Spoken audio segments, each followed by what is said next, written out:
Assalamualaikum warahmatullahi wabarakatuh. Hai Brilian, apa kabar? Semoga selalu sehat dan tetap semangat ya. Hari ini kita akan mempelajari tentang organ reproduksi pada laki-laki dan perempuan. Nah, apa saja organ reproduksi pada laki-laki dan perempuan dan apa saja fungsinya? Yuk kita bahas. Untuk tujuan pembelajaran hari ini yaitu, yang pertama, kalian dapat mengidentifikasi organ-organ yang menyusun sistem reproduksi pada laki-laki dan perempuan.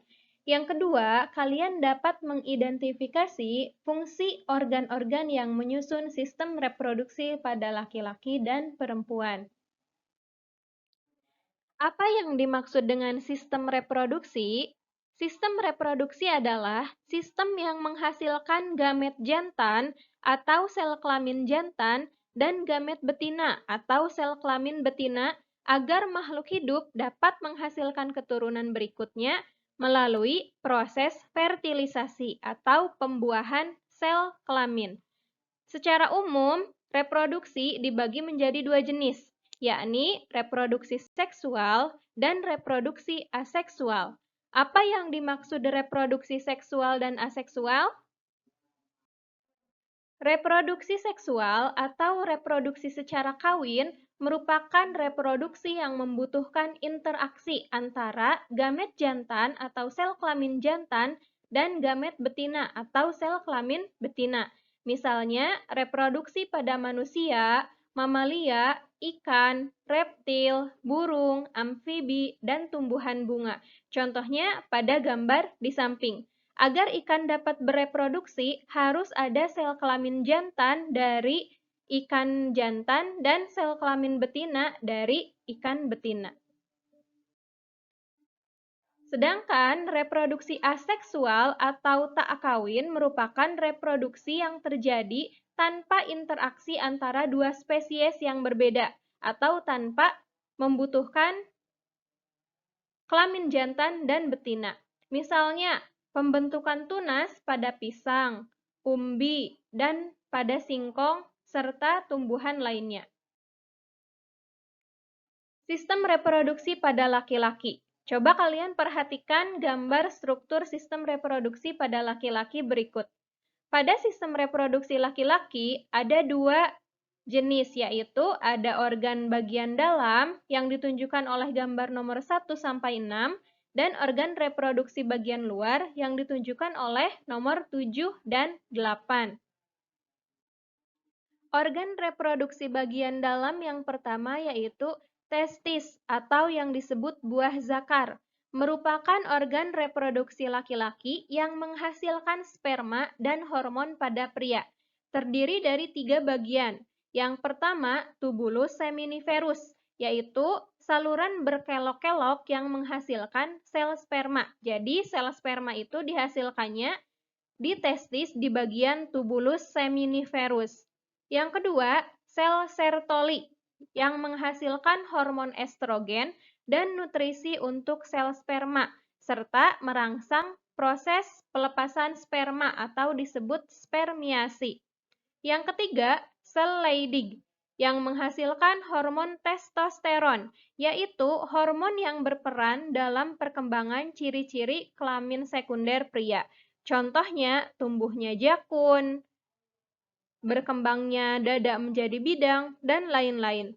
Yang kedua, ada epididymis, yaitu saluran berkelok-kelok tempat pematangan dan penyimpanan sementara sperma sebelum dikeluarkan.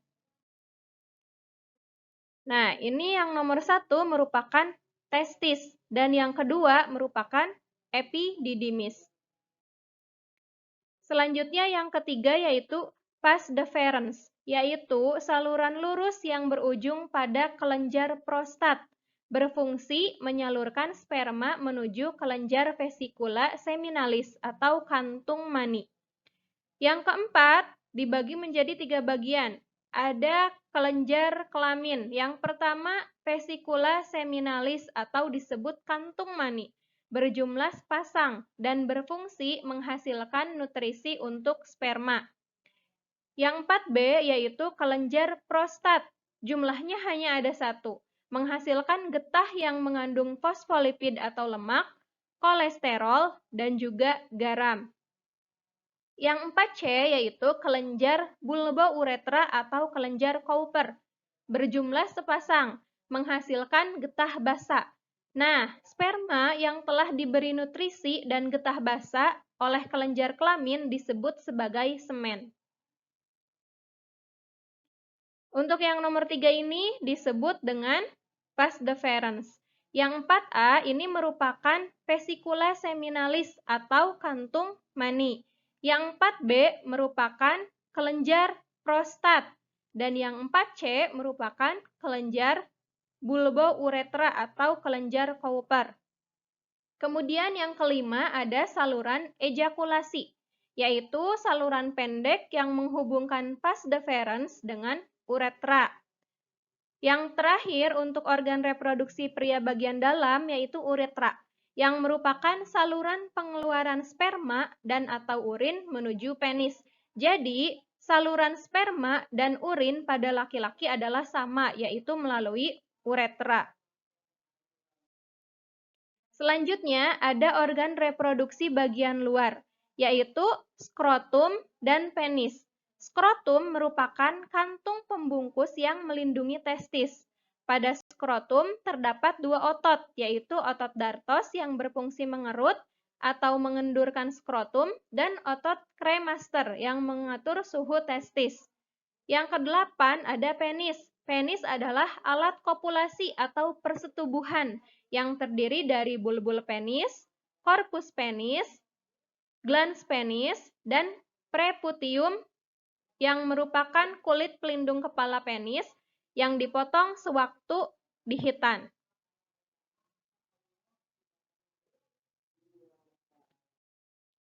Nah, sekarang coba carilah informasi mengenai alasan mengapa laki-laki harus dihitan dan apa saja manfaat dari hitan. Tulis jawabannya di buku catatan kalian ya. Nanti dikirim ke tugas online. Kemudian selanjutnya ada sistem reproduksi pada perempuan. Sistem reproduksi pada perempuan juga sama, dibagi menjadi dua bagian, yaitu sistem reproduksi atau organ reproduksi bagian dalam dan organ reproduksi bagian luar. Yang ditunjukkan pada gambar ini merupakan organ reproduksi bagian dalam. Yang pertama ada ovarium atau indung telur, yaitu organ reproduksi wanita yang menghasilkan sel telur dan hormon pada wanita. Dalam ovarium terdapat struktur folikel atau cangkang yang melindungi ovum atau sel telur.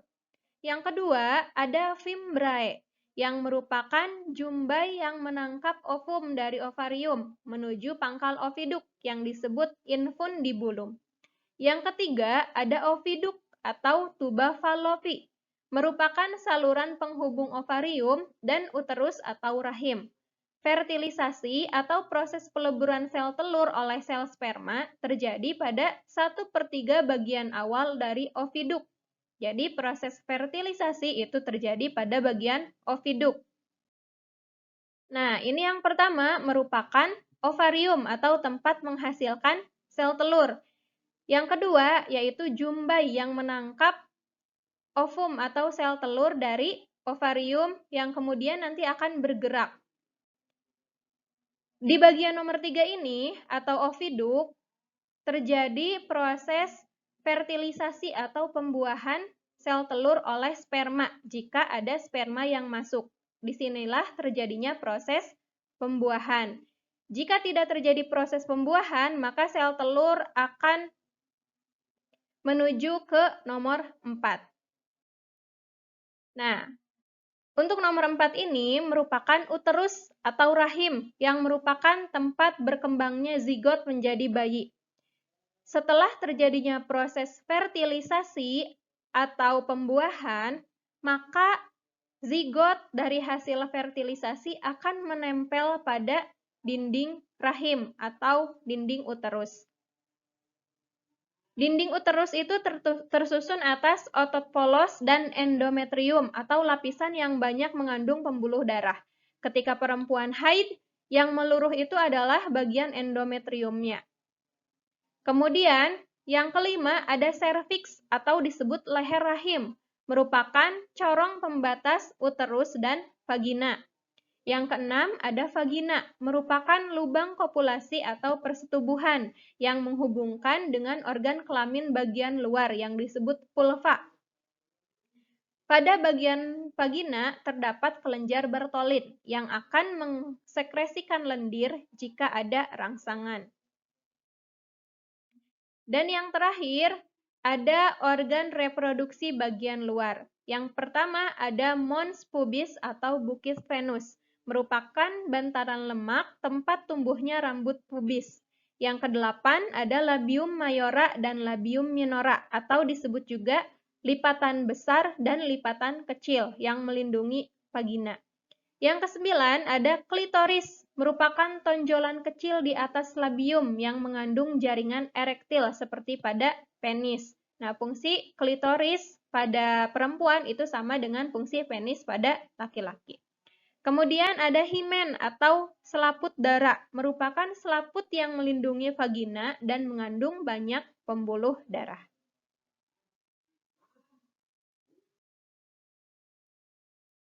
Nah, itu saja pembahasan kita untuk hari ini. Jika ada pertanyaan, silahkan tulis di kolom diskusi atau di WA Group. Tetap semangat dan jaga kesehatan. Terima kasih semuanya. Wassalamualaikum warahmatullahi wabarakatuh.